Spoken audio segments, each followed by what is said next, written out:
Hello, I'm Simon Whistler, you're watching TopTenzNet, and in the video today we're looking at the top 10 ways that politicians use psychology to trick the masses. Dictators sometimes have no choice in their evil schemes but to get violent, start calling in the troops, and use methods that create calls for condemnation all over the world. However, most leaders and their ministers of propaganda would rather find a way to trick you into going along with their way of thinking before going to such extreme lengths. It's a lot less trouble, a lot less expensive, and gives your enemies less propaganda against you when you can convince your own people to do your dirty work for you or get them under control without firing a shot. And in the video today, 10 great examples of this.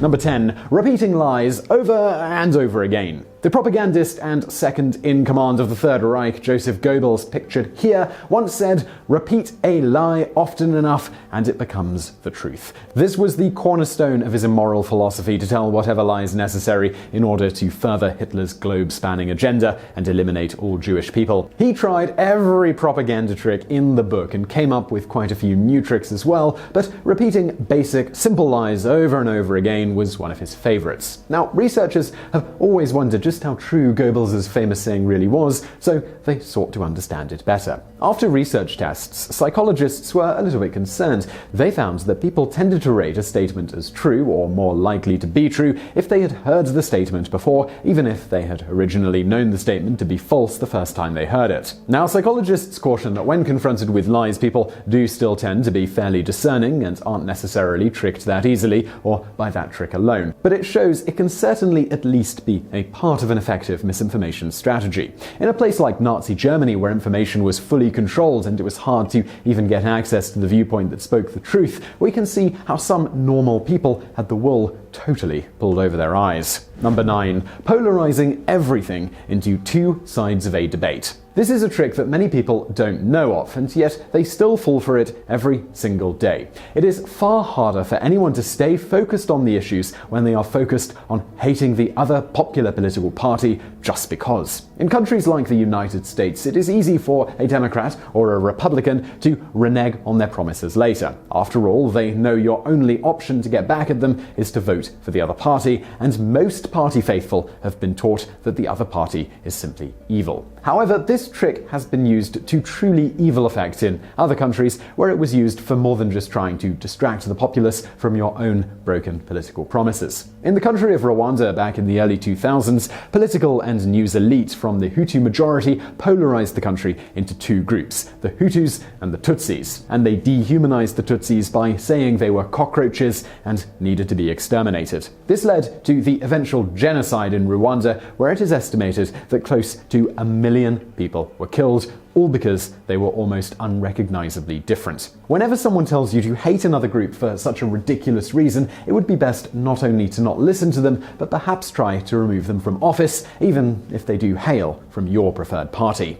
Number 8. They always punch down and try to blame your problems on another. One of the favorite things that tyrants or wannabe dictators will pull is to blame any issues you have on a smaller group that can't properly defend itself. Of course, your problems are generally really because the government needs to do something different, but it's far easier for an evil leader to just convince people that a bunch of others are to blame and then persecute them mercilessly.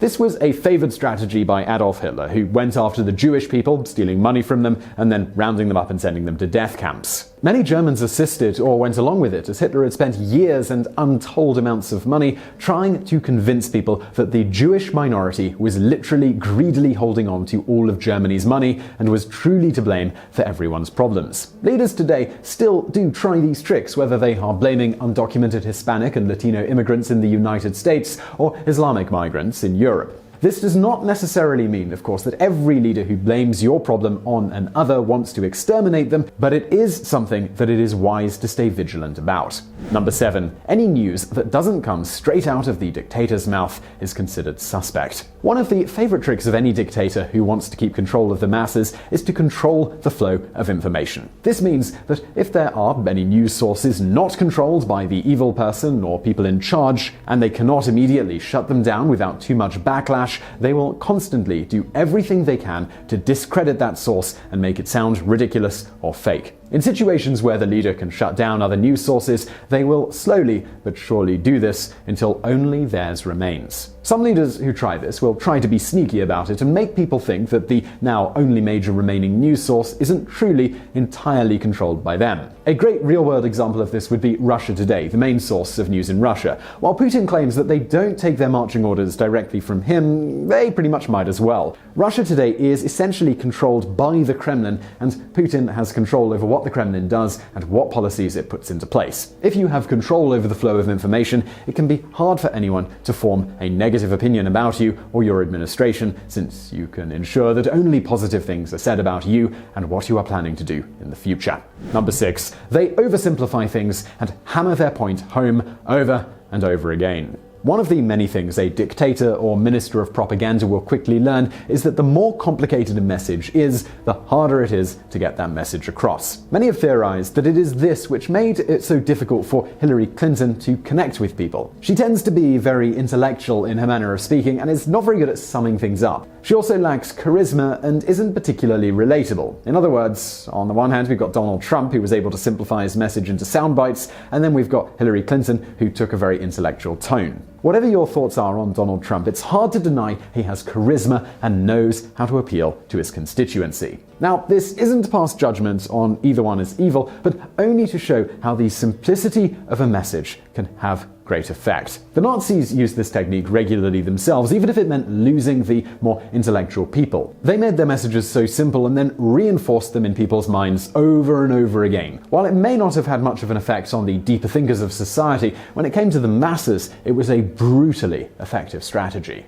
Number 5. They make themselves larger than life in your minds, making them above criticism. One of the favorite tricks of any dictator or wannabe leader is to make themselves into something larger than life. The human mind already tends to gravitate towards thinking of people with fame and success as somehow more than a regular human, and those with a desire for power have realized how much of an advantage it can be to take advantage of this phenomenon. The most radical example of this is the Kim family from North Korea, who have gone to the trouble to teach children that they are actually gods and responsible for the creation of the world. This brainwashing is so ingrained in North Korea that people actually cried when Kim Jong-il died. This is, of course, the perfect way to keep the masses under control. Despite starvation, mass cruelty, and all other kinds of awful conditions, it's really hard for any real resistance to take hold when people believe they would actually be rebelling against a god. While this may not hold up forever if conditions in North Korea get bad enough, right now there doesn't seem to be any attempt at rebellion, despite most of the population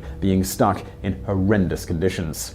Number 4. They subtly trick you into becoming a willing party to your own delusions.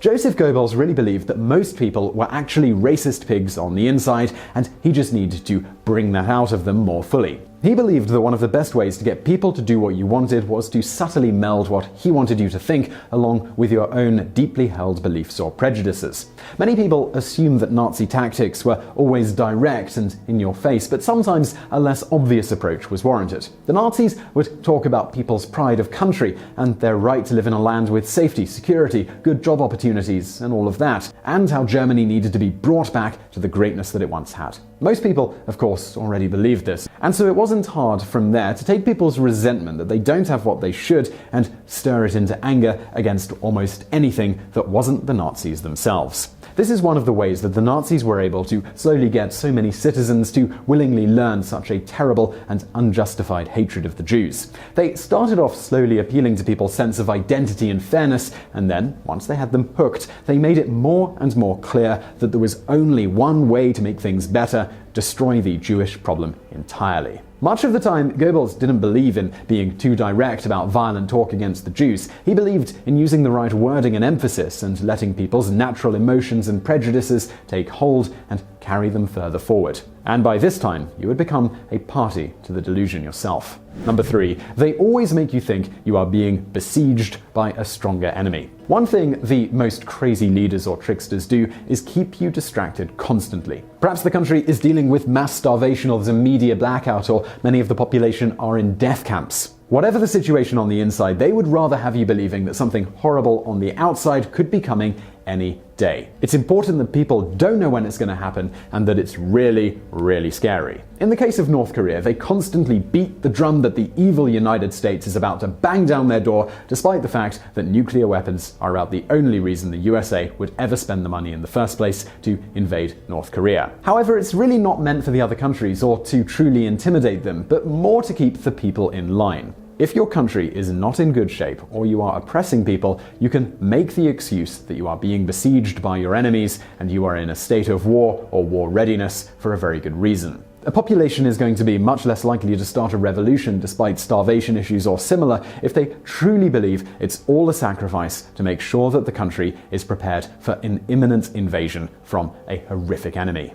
Number 2, they do everything they can to appeal to emotion rather than logic. One thing that Goebbels believed was that logic was definitely not the way to go if you were trying to convince a massive amount of people to think your own way. On the other hand, he believed that emotion was always the best way to appeal to people, and therefore he designed his propaganda to target people's most base instincts. He once said that he believed the best way to utilize propaganda was when it spoke what people already felt in their hearts. In other words, it wasn't important to give people a message that made sense, but basically to tell them what they really wanted to hear. And this was used to great effect throughout both the Third Reich and in many modern political parties today. At rallies, your favorite policies are shouted out in increasingly small sound bites, while the enemies are occasionally mentioned and quickly jeered derisively. This tribalistic manipulation makes it easy for a crowd of people at a political convention to briefly forget that the people in the other party are complex, mostly well-intentioned human beings like them, and not a dangerous enemy that needs to be squashed out no matter what. Number 1, they constantly reinforce the greatness of their own country and its people. Perhaps the final and most popular trick of the most brutal and effective dictators in history is to focus on national identity. After all, if you are going to oppress an entire populace and keep them largely under control without massive unrest, especially if you don't have enough resources or tend to have draconian rules, you really need to keep them all in one group if possible. The less groups they are in, the easier it will be to keep them properly influenced and not have any pesky rebellions cropping up that can get in the way of your rule.